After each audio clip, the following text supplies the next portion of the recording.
Hello viewers, আসসালামু আলাইকুম। আশা করি তোমরা সবাই অনেক অনেক ভালো আছো। আল্লাহর অশেষ কৃপায় আমি খুব ভালো আছি। আমরা গত ক্লাসে বাক্য তত্ত্বের গঠনগত দিক থেকে যে বাক্য তিন প্রকার, সরল বাক্য, জটিল বাক্য আর একটি যৌগিক বাক্য, এই তিনটি প্রকারে আমরা ধারাবাহিকভাবে শেষ করে দিছিলাম। আজকে আমরা আলোচনা করব বাক্য রূপান্তরণে, কারণ যারা আসলে মূলত একাদশ শ্রেণী এবং দ্বাদশ শ্রেণীতে পড়ে তাদের তাদের বাংলা দ্বিতীয় পত্র টপিকে কিন্তু এই বাক্যান্তর টপিকটা আসে। এই বাক্যান্তর টপিকে বিভিন্ন বাক্য দেওয়া থাকে, সরল বাক্য দেওয়া থাকে, জটিল বাক্য দেওয়া থাকে বা যৌগিক বাক্য দেওয়া থাকে। এগুলোকে আসলে তোমার বাক্য রূপান্তর করতে হয়, যেটাকে আমরা ইংরেজি চেঞ্জিং সেন্টেন্স করি। এখন পরীক্ষার মধ্যে হয়তো সরল বাক্য দেওয়া থাকবে, তুমি এটাকে জটিল বাক্যে নিবা। জটিল বাক্যে দেওয়া থাকবে, হয়তো তুমি এটাকে যৌগিক বাক্যে নিবা। ভিউয়ার্স, বাক্য রূপান্তরে আজকে আমরা দুইটা টেকনিক শিখবো। প্রথম টেকনিকটা হলো সরল বাক্য থেকে কিভাবে তুমি জটিল বাক্যে রূপান্তর করবা, এবং দুই নাম্বার টেকনিক হলো জটিল বাক্য থেকে তুমি কিভাবে সরল বাক্যে রূপান্তর করবা। এখন দেখো, তুমি আসলে যে কোনো বাক্যে রূপান্তর করো না কেন, যে বাক্যটা দেওয়া থাকবে ওই বাক্যটা অবশ্যই তোমাকে ভালো করে চিনতে হবে। যে কোনো বাক্য দেখে তোমাকে চিনতে হবে কোনটি সরল বাক্য, কোনটি জটিল বাক্য এবং কোনটি যৌগিক বাক্য। এখন সরল বাক্য কাকে বলে, জটিল বাক্য কাকে বলে বা যৌগিক বাক্য কাকে বলে, এই তিনটা প্রকার কিন্তু আমরা শেষ করে দিছিলাম।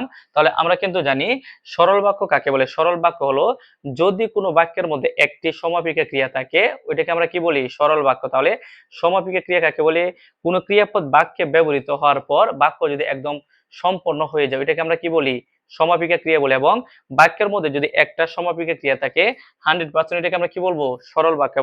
ভিউয়ার্স, তাহলে আমরা কিন্তু বলছিলাম যে জটিল বাক্য কাকে বলে, যদি কোনো বাক্যের মধ্যে তোমার সাপেক্ষ সর্বনাম থাকে বা সাপেক্ষ যোজক থাকে, ওইটাকে আমরা কি বলি, জটিল বা মিশ্র বাক্য। আমরা কিন্তু জানি সাপেক্ষ সর্বনাম বলতে দুইটা সর্বনামকে বোঝায় এবং সাপেক্ষ যোজক বলতে দুইটা যোজককে বোঝায়। তুমি এটা ঠিক একটা টিকের দ্বারা এই টপিকটা তুমি মনে রাখতে পারবা।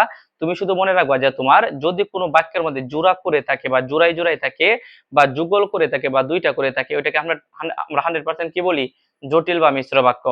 ভিউয়ার্স, পরীক্ষার মধ্যে আসলে যে কোনো বাক্যে আসুক না কেন, যে বাক্যটা দেওয়া থাকবে এই বাক্যের সাথে আসলে তুমি কোন বাক্যে রূপান্তর করবা ওই বাক্যটা দেওয়া থাকবে। পরীক্ষার মধ্যে যে বাক্যটা দেওয়া থাকবে ওই বাক্যটা দেখে তোমাকে তোমাকে ভালো করে চিনতে হবে আসলে এটা কোন বাক্য, এবং যে বাক্যে তুমি রূপান্তর করবা ওই বাক্যের নামটা তোমার, ওই বাক্যের নামটা দেওয়া থাকবে আসলে তুমি কোন বাক্যে রূপান্তর করবে। আমরা একটু বাক্যটা দেখি এটা কোন বাক্যে আছে। আচ্ছা, বাক্যটা আমি বললাম যে সন্ধ্যায় পাখিরা ফিরে আসে। এখন আমরা দেখি আসলে এটা কোন বাক্যে আছে, এটা কি সরল বাক্যে নাকি তোমার জটিল বাক্যে নাকি যৌগিক বাক্যে। আমরা কিন্তু বলছিলাম যদি কোনো বাক্যের মধ্যে একটি সমাপিকা ক্রিয়া থাকে ওইটাকে আমরা কি বলি, সরল বাক্য। এবং কোন বাক্যের মধ্যে জোড়াই জোড়াই যদি থাকে ওইটাকে আমরা কি বলি, জটিল বাক্য। এবং যৌগিক বাক্য হলো যৌগিক বাক্যের মধ্যে তোমার সরল বাক্য দুইটা থাকবে এবং দুইটা সরল বাক্যের মাঝে কি বসবে, একটা যোজক বসবে। এখন দেখো, এই বাক্যের মধ্যে কোনো কি যোজক আছে, যোজক বা অব্যয় আছে। যেহেতু এই বাক্যের মধ্যে কোনো যোজক বা অব্যয় নাই, ওইটাকে আমরা যৌগিক বাক্য বলতে পারবো না। এই বাক্যের মধ্যে কি কোনো জোড়াই জোড়াই আছে, জোড়াই জোড়াই বা যুগল করে নাই, তাহলে এটাকে আমরা জটিল বা মিশ্র বাক্য বলতে পারবো না, যেহেতু এই দুইটা বাক্য হবে না। এখন দেখি আমরা সন্ধ্যায় পাখিরা ফিরে আসে, এই আসে যেটা আছে এই আসে একটা ক্রিয়াপদ। এখন যদি আমি বলি সন্ধ্যায় পাখিরা ফিরে আসে, বাক্য কি সম্পূর্ণ না, যেহেতু এই ক্রিয়াপদ বাক্যে ব্যবহৃত হওয়ার পর বাক্য একদম সম্পন্ন হয়ে গেছে। এইখানে আশেকে বলতেছে আমরা সমাপিকা ক্রিয়া। এখন যদি আমি বলি এই বাক্যের মধ্যে কয়টা সমাপিকা ক্রিয়া আছে, একটা সমাপিকা ক্রিয়া আছে, এই কারণে এটাকে আমরা কি বলতেছি, সরল বাক্য। তাহলে এই বাক্যটা মূলত আছে সরল বাক্যে। এই সরল বাক্যকে আমরা কোন বাক্যে নিব, জটিল বাক্যে। এখন কত হইছে, আমরা কিন্তু জানি জটিল বাক্য কাকে বলে, মানে কোন বাক্যের মধ্যে জোড়াই জোড়াই থাকে। তাহলে অবশ্যই সরল বাক্য থেকে জটিল বাক্যে নেওয়া লাগলে অবশ্যই ওই বাক্যের মধ্যে কি আনতে হবে, জোড়াই জোড়াই আনতে হবে। আসলে কিভাবে আনা যায়, আচ্ছা তাহলে বাক্যটা আমরা দেখি, সন্ধ্যায় পাখিরা ফিরে আসে, অবশ্যই বাক্যের মধ্যে কি আনতে হবে, জোড়াই জোড়াই আনতে হবে।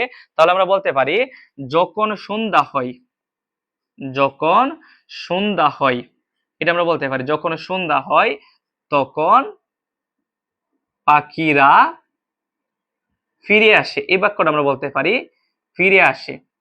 আচ্ছা, এখন যদি আমি বলি এইদিকে কি আছে, যখন আছে, এদিকে কি আছে, তখন আছে। তাহলে যখন তখনটা বাক্যের মধ্যে কেমন ভাবে বসছে, জোড়াই জোড়াই বসছে বা যুগল করে বসছে। এখানে 100% এই বাক্যকে বলতেছি আমরা জটিল বাক্য। তাহলে তুমি খুব সহজে আমি যেভাবে শিখাইছি তুমি এই জিনিসটা যদি একবার ফলো করো, অবশ্যই তুমি যে কোনো বাক্য রূপান্তর করতে পারবা, যে কোনো সরল বাক্যকে তুমি জটিল বাক্যে নিতে পারবা। তেমন ভাবে আমরা যদি নিচের এই টেকনিকটাও দেখি, আমরা এই জায়গায় লিখলাম জটিল বাক্য থেকে সরল বাক্য রূপান্তর, মানে যদি কোনো বাক্যটা জটিল বাক্য থাকে, এই জটিল বাক্যকে তুমি কিভাবে সরল বাক্যে নিবা। এখন যদি আমি বলি যে ব্যক্তি জ্ঞানী তিনি সর্বদা সম্মানিত হন, এটা যে বাক্যে থাকুক তুমি মূলত নিবা এটা সরল বাক্যে। এখন যদি আমি বলি এইদিকে মূলত যে আছে এবং এদিকে কিন্তু তিনি আছে, এখন দেখো একদিকে যে আছে আর একদিকে তিনি আছে, তাহলে যেহেতু এই বাক্যের মধ্যে জুড়াই জুড়াই আছে, এখানে মূলত এই বাক্যটা কোন বাক্যে আছে, এটা মূলত একটা জটিল বাক্যে আছে। কোন বাক্যে আছে? জটিল বাক্যে। তাহলে এটা যদি জটিল বাক্যে থাকে, এই জটিল বাক্যকে নিবা তুমি কোন বাক্যে? সরল বাক্যে। এখন আমরা জানি যে সরল বাক্যের মধ্যে মূলত একটা সমাপিকা ক্রিয়া থাকবে, তবে সরল বাক্যের মধ্যে কি কোনো জুড়াই জুড়াই থাকবে? জুড়াই জুড়াই থাকবে না। তাহলে আমাদের প্রথম কাজ হইছে যে এবং তিনিটা কেটে দেওয়া। এখন তাহলে আমরা বলতে পারি জ্ঞানী ব্যক্তিরা, এটা বলা যায় জ্ঞানী ব্যক্তিরা, জ্ঞানী ব্যক্তিরা,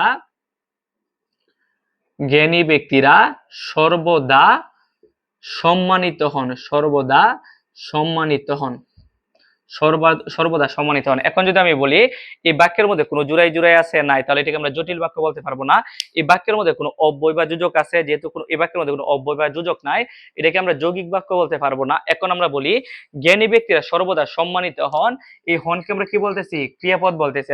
আচ্ছা, এই হনকে আমরা ক্রিয়াপদ বলতেছি। এখন দেখবো এটা সমাপিকা ক্রিয়া নাকি অসমাপিকা ক্রিয়া। এখন আমি বললাম জ্ঞানী ব্যক্তিরা সর্বদা সম্মানিত হন, বাক্য সম্পূর্ণ নাকি অসম্পূর্ণ বুঝাইছে? অবশ্যই 100% সম্পূর্ণ বুঝাইছে, এই কারণে এটাকে বলতেছি আমরা সমাপিকা ক্রিয়া। এখন যদি আমি বলি এই বাক্যের মধ্যে সমাপিকা ক্রিয়া কয়টা আছে? একটা আছে। যেহেতু এই বাক্যের মধ্যে একটা সমাপিকা ক্রিয়া আছে, 100% এই বাক্যকে আমরা কি বলবো? সরল বাক্য। তাহলে ভিউয়ার্স, আজকে আমি চেষ্টা করেছি আসলে সরল বাক্য থেকে তুমি কিভাবে জটিল বাক্যে নিবা এবং জটিল বাক্য থেকে তুমি কিভাবে সরল বাক্যে নিবা, এই টেকনিকটা শেখানোর জন্য। যদি আমার এই ক্লাস দেখে তোমরা বিন্দু পরিমাণ তোমার উপকার হয়ে থাকে, অবশ্যই আমার ইউটিউব চ্যানেলটি সাবস্ক্রাইব করে দিবা। হয়তো পরবর্তী ক্লাসে বাক্য রূপান্তরের অন্য কোনো টেকনিক নিয়ে তোমাদের সামনে উপস্থিত হব। সেই পর্যন্ত তোমাদের সুস্বাস্থ্য কামনা করে আজকের ক্লাসটি এই জায়গায় শেষ করলাম। আসসালাম।